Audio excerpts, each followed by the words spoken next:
Hi there, I'm Candice So of IT World Canada. I'm here this morning with Adam Kardash and Joanna Fine of Heenan Blaikie.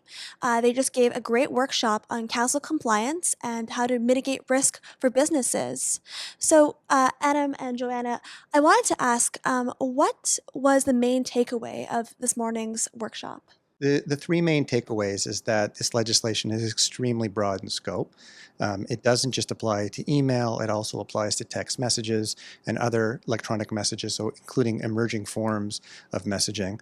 You also have specific provisions relating to the downloading of computer programs. There's consent, notice, and unsubscribe requirements for that. But by far the biggest takeaway and the biggest challenge for many of our clients to address is that they're very severe penalties. There's administrative monetary penalties that can be imposed of up to $10 million against organizations, and most significantly, there's a private right of action of up to $200 per violation. A single email or text message sent in contravention of the Act could result in private right of action liability. So, Joanna, that begs the question, how can businesses go about mitigating the risk and ensure that they're actually complying with CASL? Sure. The first critical step is really for every organization to compile an inventory of their commercial electronic messages. So this is necessary to really understand what it is that you're dealing with.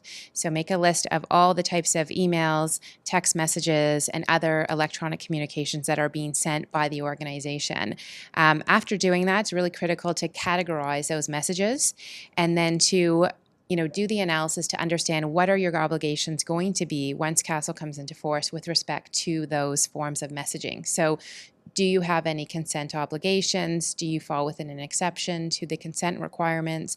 What are your notice, your form and content, your unsubscribe requirements? That's really a critical step. And then after that, that's on a go-forward basis. It's also really important to look at your existing databases and see once CASL comes into force, if you're going to have to make any changes to those databases or go back to those individuals.